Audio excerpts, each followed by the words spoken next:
All righty, folks. We have the one and only and top 1% agent, Beth Traverso, with us today. How you doing, Beth? Hey, I'm doing great, Mike. So nice to be back. So you were gracious enough to give us an hour this Sunday. Actually, you kicked us off at 8 a.m. where we had three amazing real estate investors, real estate agents talk about their business, what they should do, all of those great things. So first off, thank you for being a part of it. It was an amazing day. But you dropped a little nugget and I'm like, I'm going to ask her about this on Tuesday. Yeah. So during that discussion, you mentioned at some point during your career, you had to rebuild your business from scratch. So I'd love Mhm. to hear what set that up, what caused you to get to that point that you had to just blow it up and start over. And then more Yeah. importantly, what'd you do to start the business over? I'd love to hear it. Yeah. So first of all, thanks so much for having me be a part of that session. That was so much fun. I loved interacting with people and answering their questions. It's my favorite thing to do. Um, and yeah, it is true. People often will ask, like, hey, if you had to start it all over, what would you do? It's like, well, I did that, so I can tell you what I did that time that I did it. So I got my license in 1998, and yes, I guess that makes me officially old, and I'm accepting that. And then but I was never that great of an agent, I'll be honest. I mean, I was really, really good at the technical craft. Like, I knew my contracts inside and out. I took care of my clients wonderfully, but I did not know how to generate business, and I didn't know marketing. I was like a lot of real estate agents that I just didn't invest anything in marketing, just waited for stuff to just fall in my lap. And that's the way a lot of people can and do operate. But if you want to be an actual business, you have to treat your business like a business and build it and invest in it and grow. Um, so what led to that? So all the way up until about 2008, I was just kind of limping along. I was doing okay. I was making a living. I was house hacking, so my overhead was low and all those things, and I didn't have to make that much money. But then we moved from Seattle out to the east side where I am now. And 2008 happened, everything blew up. So we'd been doing investing, and we were selling off a subdivision that we were working on, and that was supposed to be our money to get us through for years, and then the market crashed, and then those lots were worth almost nothing by the time they were done. We had babies, one of them had medical needs, and my real estate sales business went, and then my husband's contracting business went down. We thought, oh, we could always sell one of these rentals if we have a tough time. They all were, no little to no equity. Some were even a little bit underwater. Okay, there goes that. And selling those two lots, it's like all the dominoes fell at once. So when things really hit the fan, it's not just the one thing. It's like all your safeguards kind of go at the same time. So I got stuck at a point where it was do or die, really. It's like, I'm not losing my house, and I gotta take care of my family, and my husband's doing his things as well, but with his business. But what I decided I need to do with mine was I had to do a massive pivot.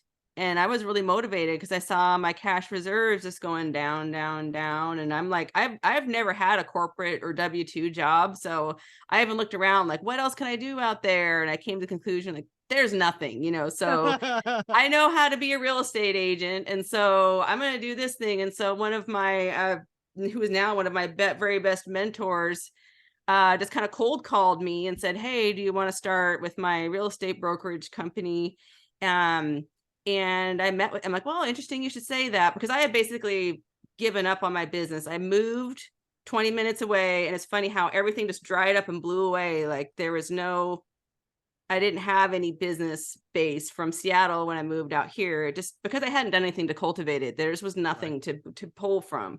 So I'm like, yeah, I said, and one of the things I remember he said was, I know a lot of real estate agents, they know how to be great agents, but they don't know how to be good business people. And I'm here to teach you how to be a business person. I'm like, oh, do tell. That's interesting. So Caught my attention. perfect timing, And I remember I was wheeling my kid in the stroller, and he had his kid in the stroller. We were walking around the mall just talking about this stuff. And he gave me a list. And so it was basically just like a step-by-step list of do these things to build your business. And it was all about building systems and processes and investing. One day it was like, claim your online presence, fill out your profiles. The other time was create your database and, and set it up for task management, create a farm, which is basically where like you start sending out postcards to people in your area, or however you want to farm. There's lots of different ways you can farm, but and I started doing Zillow. Like, that was one of the things, like, get a little bit of Zillow, and Zillow ended up blowing up. I did really great on Zillow. And I learned how to cultivate my database. And when I got a client, I kept that person in my sphere, they call it, and nurtured that sphere so that people would come to me. And I have people now, even like I've got right now a person, I helped them buy a house 8 years ago, and I'm helping them sell it now because I kept in touch with them 8 years. Nice. For real estate, 80% of buyers or sellers say they'll use their agent again when it closes, but only 10% actually do. And it's because the agent doesn't follow up. Wow. So there's a few things I did there, but the main thing I would say was I treated it like a business, and I got the support and I invested in it. Every paycheck that I got, I took a certain percentage and invested that in making it better. I got a coach. I'll give a plug. I coach with Tom Ferry. I mean, not Tom Ferry himself, but one of his coaches there.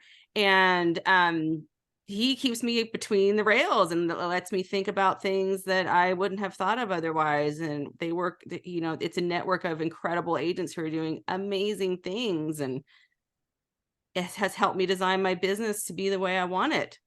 Yeah. So really what 2008 brought you to a point in time where you could make a choice. You could fold and be defeated, or you could fight, if you will. Mm-hmm. And you chose to take what was probably, I'll call, a hobby.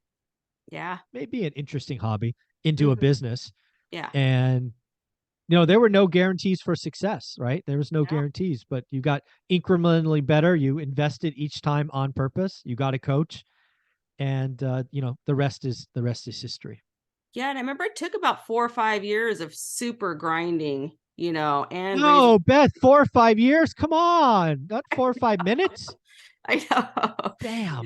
So, and I remember when I started out, it took we talked about getting out of your comfort zone, but it took a lot of that for me, because I was like, there's always all these agents that were like really entrenched in the area. And here I was, the newcomer in that area. And like, who am I to be the one to throw my name around? And I had to get comfortable with that. And, over time I did, but, there was a lot of motivation there. And where I can say, where there's motivation and you pair that with strategy, get focused, folks, and time, it will pay off. So, well, it's really interesting, because I think what we're about to go through is could be like 2008, 2001, meaning recession. Recessions mean layoffs, mean focus. It'll be a lot harder to borrow money if you're at a startup. There's lots of things that are coming that will be uncomfortable. Some folks will buckle down and move forward. They will survive. They will become the great operators. They will become the 1% like Beth. But a lot of people will just fold, give up, blame other people. And, that is a choice, I guess. Not one I would make, not one I've made, but lots of people will make it. So great agents, great investors, great business people will find the opportunity here. And those who lean into the challenging times, I welcome it, because 80% of your competition is going to just fly away. Just gone. They're just going to evaporate, and you wonder, where'd that person go? I don't know, but they're going to fall away. And the ones that are going to pursue the opportunities at hand, like we were talking about with the event that you're going to and these other things, those are the ones that are gonna, I'm not slowing down. Market share for those that continue to move forward is gonna expand exponentially going forward, I believe. And I'm seeing that happening more and more and more. It's been happening for a while now, where a smaller percentage you're going to have greater market share. And that trend, I believe, is going to do nothing except expand. Yeah. No matter what you're doing, the competition is going to get less. There will be less competition going forward. The last couple of years has been remarkably easy to do lots of things. It is going to get incrementally harder and harder and harder. And most people don't like hard. If you want to get a referral from Beth Traverso or follow her, how should they do that? So people can reach out to me at bethtraversogroup.com, or find me on Facebook in your group or other places out there. Just Google my name. I'm easy to find. Awesome, folks. And just so you know, if you want to see the session with Beth, Jason, and Ty, my team is chopping up. They will be loading on Teachable. We will make it available. If you were there, you will get the video for free so you could watch it again. Beth, thank you so much. All right. Thank you.